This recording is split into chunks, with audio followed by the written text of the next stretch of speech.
रात के ठीक 12:47 बजे थे।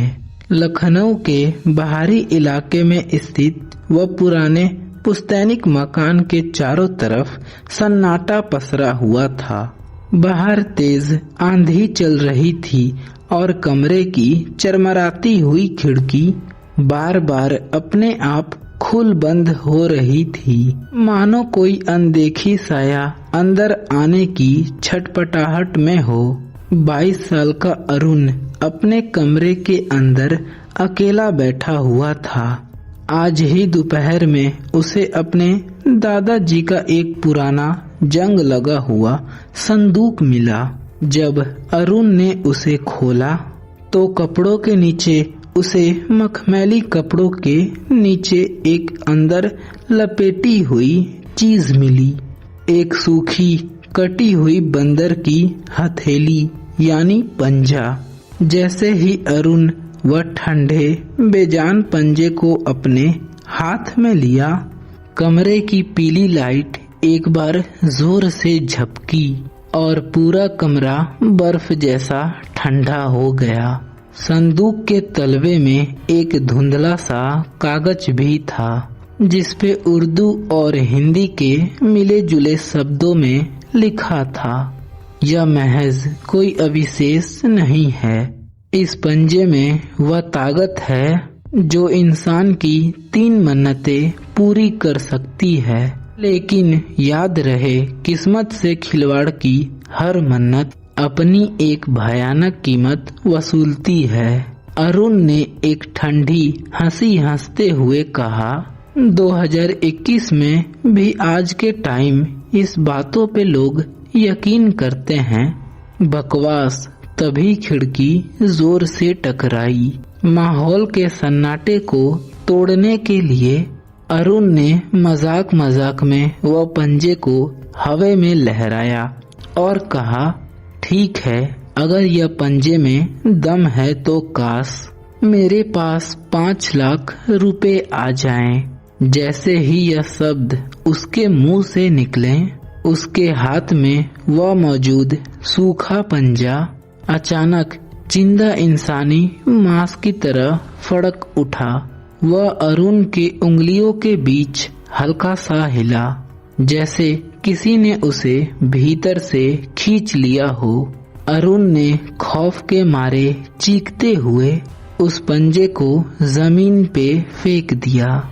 उसका दिल काफी जोरों से धड़क रहा था, लेकिन कुछ देर बाद उसने खुद को समझाया कि यह सिर्फ एक वहम था। अब अगली सुबह सूरज तो उगा, लेकिन अपने साथ एक काली घटा लेकर आया। सुबह के करीब 9 बजे अरुण के घर के बाहर लोगों की भीड़ जमा होने लगी। गांव के सरपंच और पुलिस की गाड़ी वहां पे खड़ी थी।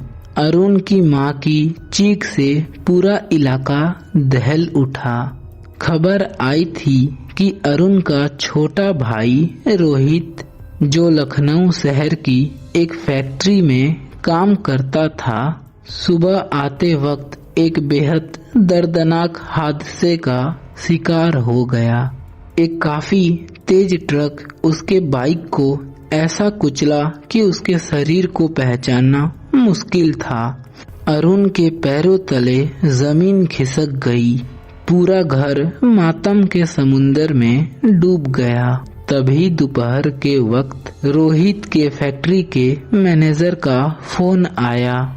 उसने कांपती आवाज में कहा, अरुण बाबू, रोहित के जाने का हमें बेहद अफसोस है। कंपनी के इंश्योरेंस के तौर पर हम आपको 5 लाख रुपए का चेक भेज रहे हैं। फोन अरुण के हाथ से छूट के नीचे गिर गया और वह टुकड़े टुकड़े हो गया। मन्नत पूरी हो चुकी थी, लेकिन कीमत अरुण का सगा भाई था।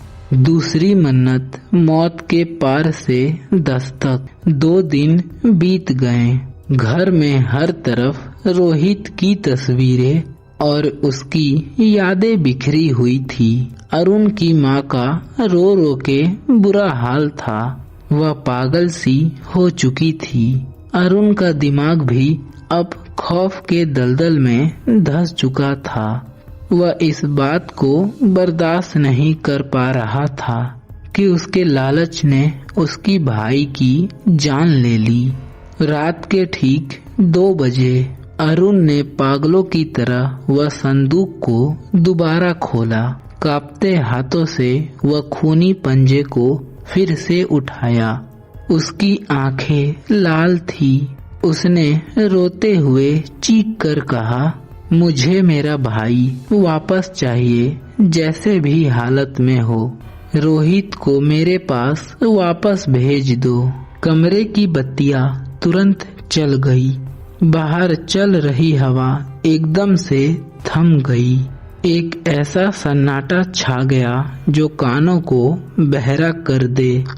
ठीक 2:13 बजे पूरे घर में सन्नाटे को चीरती हुई एक आवाज गूंजी, ठक ठक ठक।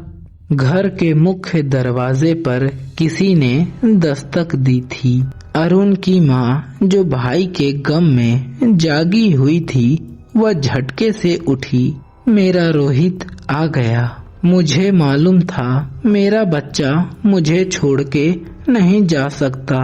नहीं माँ, रुक जाओ, अरुण जोर से चिल्लाया। उसका शरीर पूरा पसीने से भीग चुका था।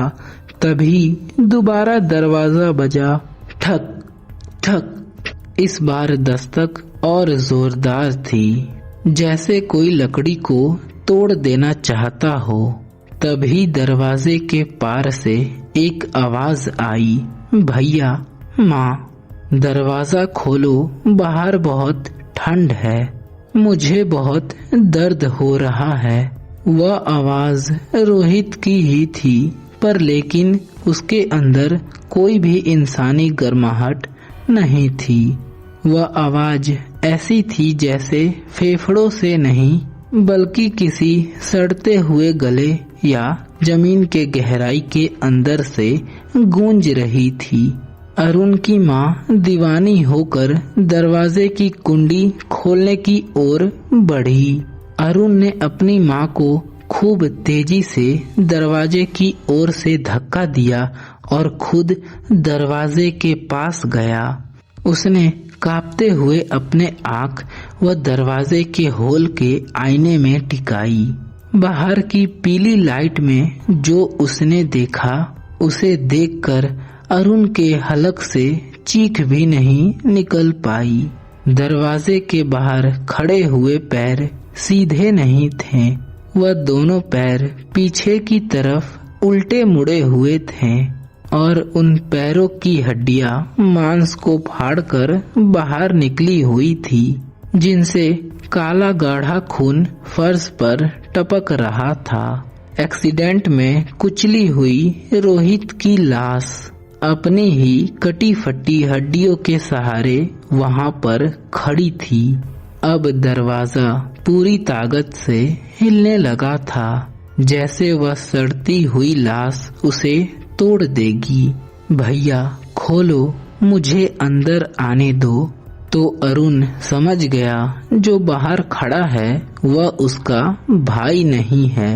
वह मौत की नरक से खींच लाई एक जिंदा लाश है, जो इस पूरे परिवार को तबाह कर देगा।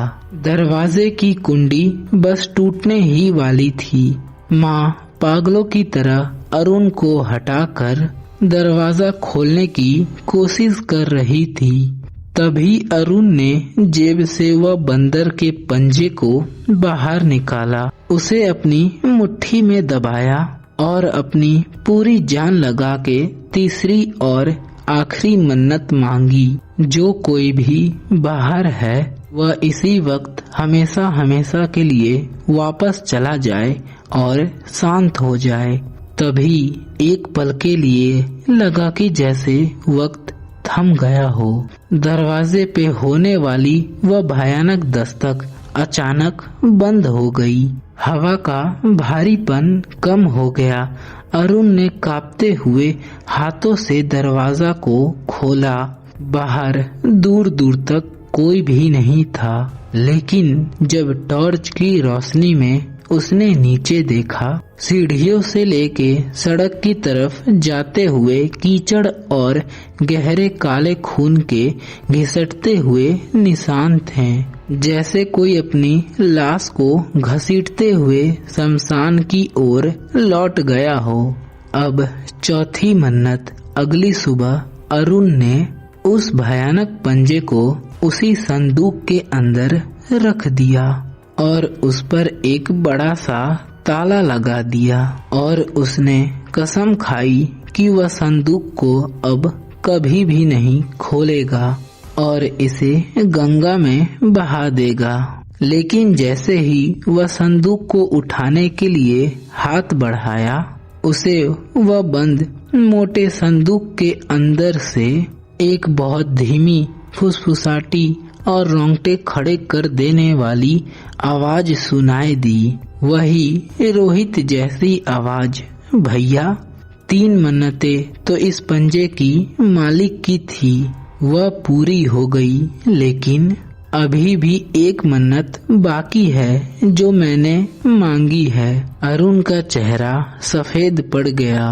उसकी रूह कांप उठी, क्योंकि पंडित कहते हैं कि जब शैतानी ताकत आती है तो अपनी मन्नत खुद छोड़कर जाती है। अब सवाल यह था कि वह चौथी मन्नत क्या थी और उसे पूरा करने के लिए यह पंजा अब किसकी जान लेगा। तो यह कहानी यहीं पे समाप्त होती है। कहानी आप लोगों को कैसा लगा, आप लोग मुझे कमेंट बॉक्स में बता दें, ताकि मैं अगला कहानी इससे भी डरावनी ला सकूं। तो आज के लिए इतना ही। मिलते हैं नेक्स्ट वीडियो में। Bye bye.